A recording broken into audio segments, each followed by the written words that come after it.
Assalamu alaikum. My name is Samiullah. I am third year student of pharmacy in the University of Central Punjab. In this video, I will discuss about the pathological aspects of hypertension. Hypertension basically is a disease in which arterial blood pressure is lower than normal, जिसकी वजह से हमारे इनएडिक्वेट supply हो जाती है blood की tissues और organ की तरफ। ये सिम्टोमेटिक भी हो सकती है और लाइफ थ्रेटनिंग भी हो सकती है। इसके अंदर हमारे डिफरेंट ऑर्गन भी फेलियर भी हो सकता है, कोई हमें शॉक भी हो सकता है। हमारा नॉर्मल ब्लड प्रेशर, जिसके अंदर हमारा सिस्टोलिक ब्लड प्रेशर जो हमारा जब हमारा हार्ट कॉन्ट्रैक्ट होता है वो 120 नॉर्मल हमारा ब्लड प्रेशर 120 से कम होना चाहिए।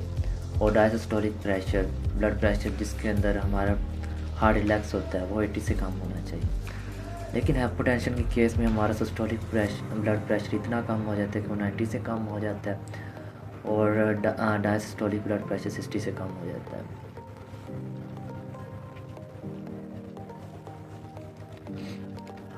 नॉर्मल ब्लड प्रेशर फिजियोलॉजी में हमारे दो रिस्पॉन्स होते हैं, एक शॉर्ट टर्म रिस्पॉन्स होता है और एक लॉन्ग टर्म रिस्पॉन्स होता है। लॉन्ग टर्म रिस्पॉन्स में हमारा रास मैकेनिज़्म होता है जिसके अंदर राइनिन रिलीज़ होता है जो एंजियोटेंसिनोजिन पर एक्ट करता है, एंजियोटेंसिन 1 बनाता है जिस पर एंजियोटेंसिन कन्वर्टिंग एंजाइम एक्ट करेगा एंजियोटेंसिन 2 और जो एल्डोस्टेरोन की रिलीज़ करवाएगा।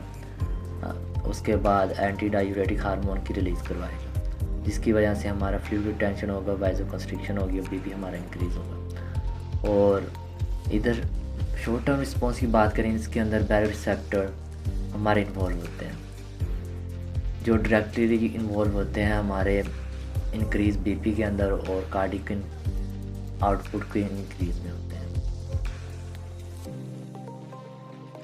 इम्पोर्टेंस इन पैथोलॉजी की बात करें तो हमारी ब्लड फ्लो रिड्यूस बीपी की वजह से हमारा जो रिड्यूस हो जाता है ब्लड फ्लो इन हमारी आर्टरीज़ के अंदर कम हो जाता है जिसकी वजह से हमारा सेल तक इनएडिक्वेट ब्लड पहुंचता है और इस्कीमिया हो सकता है और हाइपोक्सिया हो जाता है क्योंकि हमारी सप्लाई ब्लड की सप्लाई कम होगी तो इसकी वजह से हमारा ब्लड के अंदर न्यूट्रिएंट्स और जो ऑक्सीजन वगैरह है वो हमारे सेल तक नहीं पहुंच रही, उसकी वजह से इस्कीमिया और हाइपोक्सिया हो जाता है। अगर ज़्यादा देर तक रहे तो ये लीड्स टू सेल इंजरी भी हो सकती है और उससे ज़्यादा देर रहे तो ये डेथ भी हो सकती है और ऑर्गन फेलियर भी हो सकता है।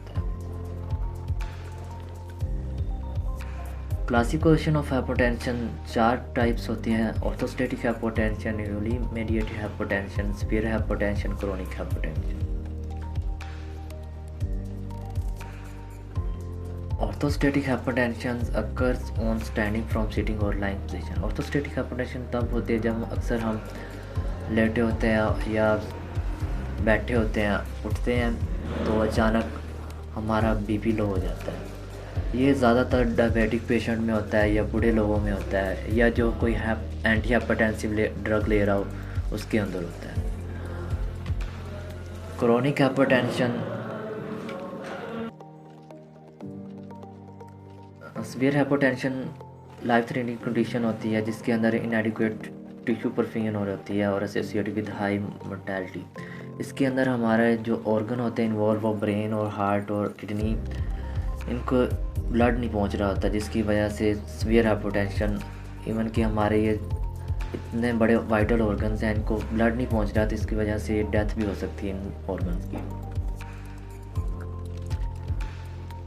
काजिज़ कार्डियोवास्कुलर काजेज़ भी हो सकते हैं, कोई हार्ट के अंदर डिजीज़ है वगैरह, हार्ट फेलियर होगी या मायोकार्डियल इन्फेक्शन, हार्ट हमारा कॉन्ट्रैक्ट सही तरह कर रहा है या अरेथमिया से हो गया।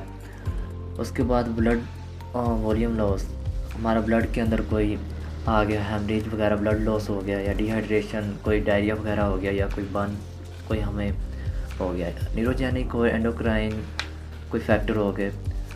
एडिसन डिजीज़ में ये होता है कि हमारा एड्रिनल ग्लैंड सही तरह वर्क नहीं कर रहा होता, एल्डोस्टेरोन रिलीज सही नहीं हो रहा होता। क्लिनिकल फीचर्स एंड डायग्नोसिस में क्लिनिकल फीचर्स में यह होगा कि हमारे डिजीनेस होगी, ब्लड विजन हमें सही तरह से नज़र धुंधलापन हो रहा होगा, हम ठंडे हो, पूरा जिस्म ठंडा हो जाता है। टैकीकार्डिया, हार्ट रेट इंक्रीज़ हो जाती है। रिड्यूस यूरिन आउटपुट, यूरिन वगैरह कम आना स्टार्ट हो जाता है। डायग्नोसिस, ब्लड प्रेशर को हम दो दो तरीके से, हम ईसीजी और ब्लड टेस्ट से भी हम मेजर कर सकते हैं। ऑर्थोस्टैटिक बीपी टेस्टिंग भी है। Thank you so much.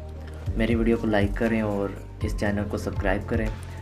और ये 2 क्वेश्चन है आपके लिए कि अगर एक पर्सन के पास ना हाथ है ना पाँव है तो आप कैसे बीपी उसका मेजर करेंगे।